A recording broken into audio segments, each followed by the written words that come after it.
Kemudian pada halaman 380 tentang al-manhaj. Al-manhaj adalah sikap dan cara beragama yang benar, yang lurus. Manhajul haq, agar anak-anak ini tidak mengikuti firqah-firqah sesat. Berapa banyak anak-anak yang condong kepada agama, dia semangat beragama tapi duduk di majelis yang sesat, yang justru membinasakan mereka.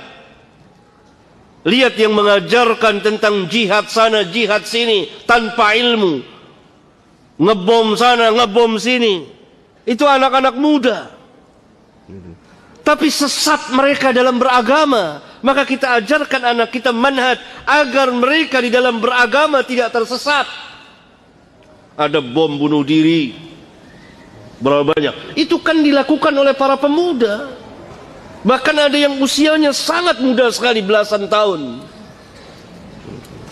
Atas nama apa? Atas nama agama.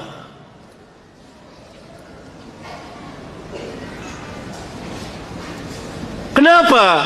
Karena mereka diajarkan oleh para penyesat atas nama agama. Mereka diajarkan bukan oleh ulama, bukan oleh orang-orang yang berilmu. Hanya mengandalkan semangat, bermodalkan keberanian, tapi tidak berilmu. Akibatnya perbuatan mereka merusak Islam dan kaum muslimin atas nama agama. Bahkan mereka yakin bahwa yang mereka kerjakan ini benar. Mereka nggak seperti kejadian di negeri kita, di Pakistan, di daerah Timur Tengah. Dari ajaran-ajaran sesat ini, atas nama Islam, atas nama jihad, atas nama memerangi orang-orang kafirin. Mereka bukan ulama, mereka bukan ahli ilmu, dan mereka membuat-buat majelis. Nah, agar anak-anak kita tidak mengikuti ajaran-ajaran sesat ini, kita perlu mengajarkan manhaj.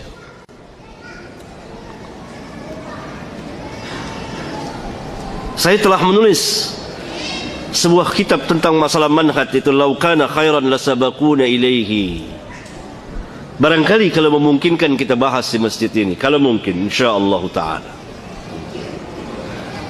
supaya anak-anak kita dan kita tidak tersesat dalam beragama, supaya lurus, supaya mengikuti sunnah Rasulullah sallallahu alaihi wasallam. Karena ajaran Islam adalah kemaslahatan untuk kemaslahatan umat manusia, memberikan kemaslahatan kepada umat manusia.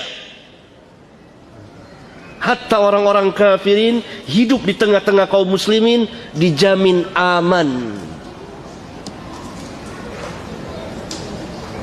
Bagaimana mungkin Islam mengajarkan perusakan tanpa hak, membunuh tanpa hak, menumpahkan darah tanpa hak, merusak bangunan dan jalanan, sedangkan sebuah duri yang ada di jalanan kita singkirkan merupakan bagian dari keimanan.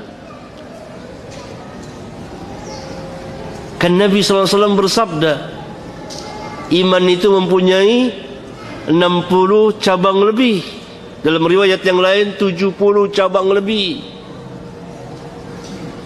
Ini dalam riwayat Bukhari dan Muslim. Dalam salah satu riwayat Imam Muslim, yang tertinggi kalimat la ilaha illallah, yang paling rendah imatatul adza anit tariq, menghilangkan gangguan dari jalan, berupa duri, paku, ajan. Lihat, bagaimana mungkin Islam mengajarkan perusakan kalau sebuah paku yang ada di jalan diperintah untuk kita singkirkan agar tidak terkena manusia yang jalan di jalanan tersebut. Luar biasa ajaran Islam. Dan agar lurus ini kita belajar manhaj.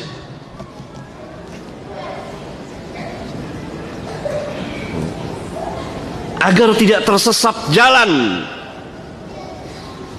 Karena ketika terjadi kebangkitan kembali kepada agama, berbagai manusia kembali kepada agama, akhirnya sebagiannya tersesat di dalam memahami kemudian mengamalkan, kemudian mendakwakan agama, maka terjadilah apa yang telah terjadi pada sebagian dari kita. Disebabkan apa? Kesesatan di dalam memahami din. Atas nama apa? Atas nama Islam. Dan hal ini diambil kesempatan oleh musuh-musuh Islam untuk merusak Islam. Bahkan mungkin mereka menyamar jadi kaum muslimin. Akhirnya Islam yang rusak akibat perbuatan sebagian dari kaum muslimin, kemudian diambil alih oleh musuh-musuh Islam atas nama Islam, membuat kerusakan di mana-mana. Karena telah diperbuat pertama kali oleh, atau telah diberikan contoh oleh sebagian kaum muslimin, atau dilakukan oleh sebagian kecil kaum muslimin. Karena itu Islam bersama para ulama'nya berlepas diri dari perbuatan-perbuatan yang seperti itu. Nah, pemuda-pemuda ini belajar agama dari orang-orang yang tidak mengerti agama. Saya punya pengalaman tersendiri. Panjang cerita saya mengenai masalah ini. Pemuda-pemuda itu keras sekali. Mereka mengkafirkan sana, mengkafirkan sini, atas nama Islam, atas nama jihad. Semangat. Mereka sholat, mereka ahli ibadah, tapi bodoh. Semangat, tapi jahil. Berani, tapi tersesat jalannya. Belajar, tetapi kepada orang-orang yang jahil, bukan ulama. Mereka membaca ayat-ayat Al-Quran dari awal sampai akhir, tapi ayat-ayat itu tidak sampai melewati tenggorokan mereka, hanya sampai mulut saja. Mereka pahami sendiri. Ini akibat tidak adanya pelajaran manhaj. Karena itu sejak lama, sejak saya tulis kitab ini, saya menganjurkan kepada beberapa sekolah atau katakanlah pesantren untuk ada kurikulum khusus tentang pelurusan cara pemahaman agama atau manhaj itu sendiri.